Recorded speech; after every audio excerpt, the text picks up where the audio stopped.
It's one of the big stories of the week, South Africa's national budget being passed, at least a fiscal framework, following a drawn-out session in Parliament with a slim majority of 192 who voted in favour and 182 against. Political parties agreed to proceed with this framework that was agreed on mostly by MPs from the ANC, without the DA, of course. The EFF also voted against it.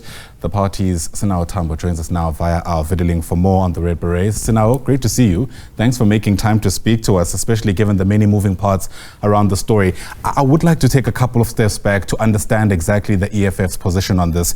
You've taken exception with the processes that were taken during the Select Committee on Finance meeting. Can you help us just dress down in layman's terms the nature of the procedural objection you're taking here? What is it about? Morning to your viewers. So essentially, as the economic freedom fighters, we raised a procedural error, not only after the Standing Committee of Finance meeting, but during it as well. In the very beginning of the meeting, we raised the fact that the Money Bills Amendment and Other Related Matters Act, which was adopted in 2009, stipulates that the Standing Finance and Committee must, in Section 8.4 to be specific, that the Standing Committee on Finance must state clearly whether it accepts the fiscal framework and revenue proposals or intends to amend them.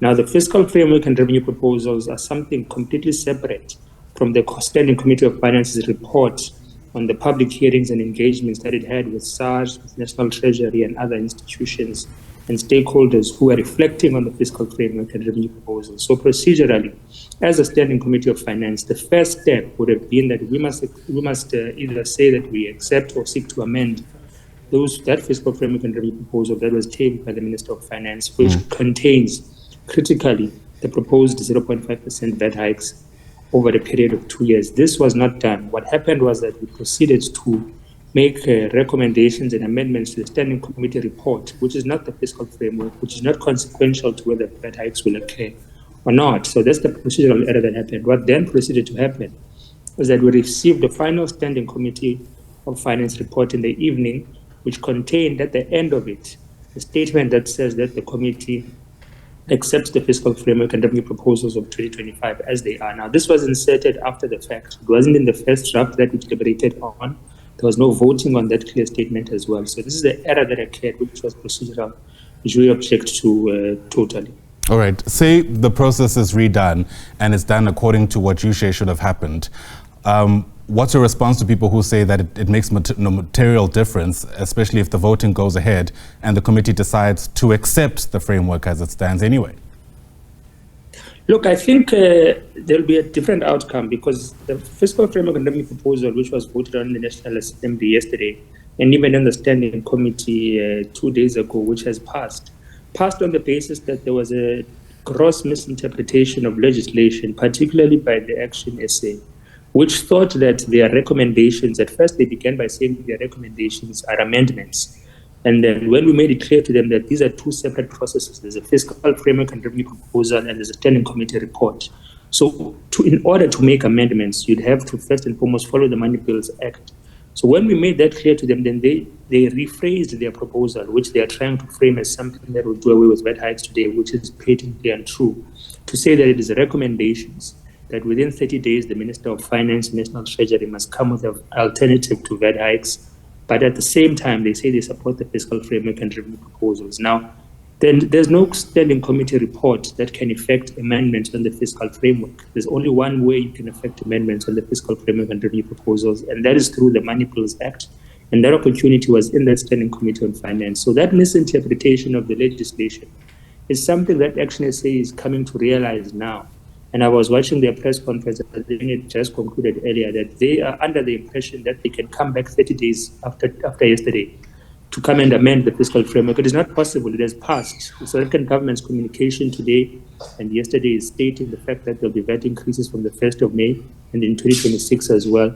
So there's no coming back to amend the fiscal framework after this process. So we think that if those procedural errors are corrected, the political parties that made these gross and misinterpretations of legislation will come to their senses and vote accordingly and protect South Africans from a VAT hike. All right, so a generous interpretation of this is that Action SA was misled. And if that is the case, the ANC did the misleading. In fact, we spoke to Mahlengi Bengu Mutsiri earlier on, who essentially echoed the sentiment of the Action SA, at least from their media conference earlier today, saying essentially that there is an undertaking, she called it a moral obligation, to come back after 30 days to find these alternative revenue streams. My question to you then, at least from your reading, is that what has happened? Was Action SA duped by the ANC? And if that's the case, was the ANC aware of that, or do you reckon they too have misread the rules? Look, I think I've been having the conversation on the question you're asking with a lot of my colleagues as to, is Hamed Mashaba genuinely being misled, or is he doing this deliberately because they've reached some deal with the African National Congress? But watching the commentary over the past couple of days and this morning, because if you read the ANC statement that was released yesterday, welcoming the adoption of the fiscal framework, it makes no mention of 30 days to go and recover alternative measures to substitute the VAT hike. If you listen to the Minister of Finance's closing debate yesterday when we were debating the fiscal framework and every proposal, it makes no mention that it's going to look for those alternatives. So I think sincerely, Hamed Mashaba might have been misled, and the ANC did the misleading, because all of their communication subsequent to yesterday makes no mention of a 30-day process where they are going to review and look for alternatives, and possibly not to ensure that there's VAT hikes in South Africa. So Hamed Mashaba and his team made a gross misinterpretation and were simultaneously misled as well in the process that they've undertaken. Another party that's been pretty vocal about what the next step should be is Rise Mzansi, who we know has voted in support of this fiscal framework yesterday. What I find interesting is that Songezo Sibi's framing of this seems to really align with that of Action SA. This notion that actually what happened at the National Assembly, or in the National Assembly yesterday, was just the accepting of the size of the budget. And now, in these 30 days, there's an opportunity to drill into what will fund what and how. Is he also getting it wrong?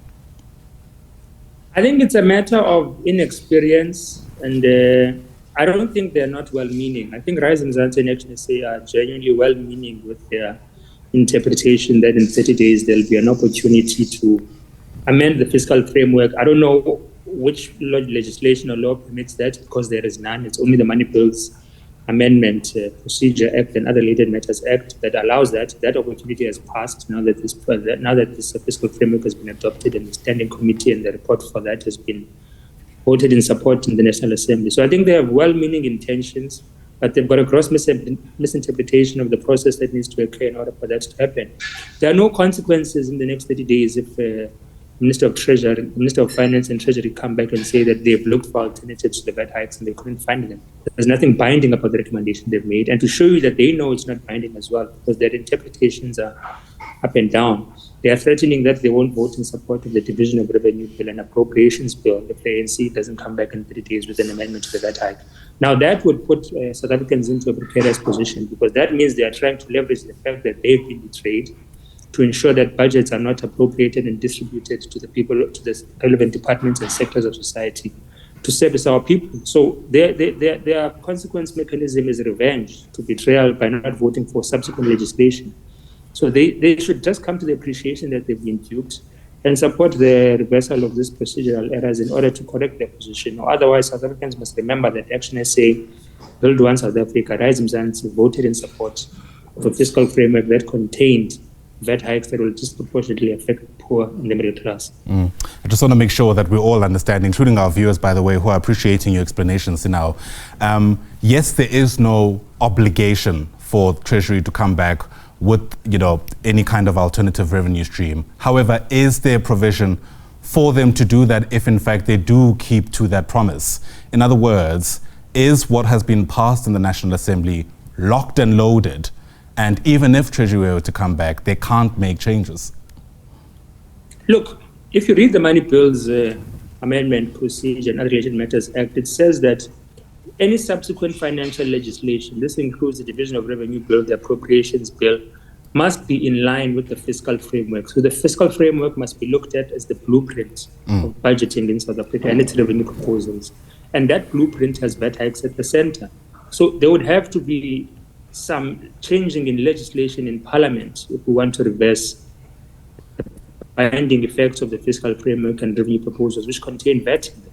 So that would take a very strenuous and long process. But as things stand, the Money Bills Act states that any subsequent legislation to the fiscal framework must be in line with what it is adopted, because it is the blueprint for financial planning for South African government. So it would be interesting to see what legislation the Minister of Finance would propose to utilize to make those amendments to what has been adopted today. I don't foresee the ANC going to such lengths, because they've made a commitment to themselves that they are going to implement this VAT hike.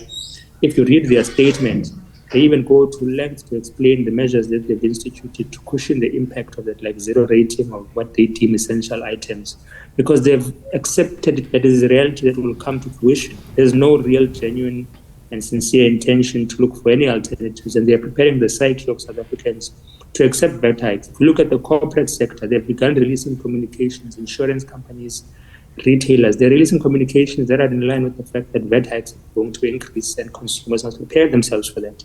So there is no reality where it seems like the intentions or well-meaning hopes of actually, say, Bosa and Rise Mzansi are going to come to fruition. They, as smaller parties, supported a fiscal framework and revenue proposal with VAT hikes in them, and they're going to have to own that decision. And South Africans in 30 days must come back and ask them what has happened, because we have been warning them consistently, and our warnings have fallen on arrogant and deaf ears. The DA has been unequivocal that they are going to court. I think, in fact, they might have said they've already filed their papers. The EFF had essentially signaled you do the same thing.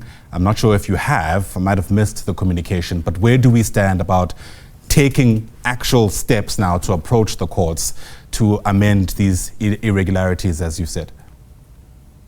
Look, I'm aware that the Democratic Alliance has approached the courts this morning or this afternoon. We as the EFF have been engaging with our legal counsel to see the feasibility of success if we approach a court process, because we shouldn't do so for frivolous purposes or for mere grandstanding or PR. So we've been engaging with our lawyers to look at what are the prospects of success and whether we should continue to pursue that judicial measure independently, or whether we should co-join what the DA is doing with any other political party that was opposed to the fiscal framework and revenue proposal procedural errors that occurred in the Standing Committee of Finance.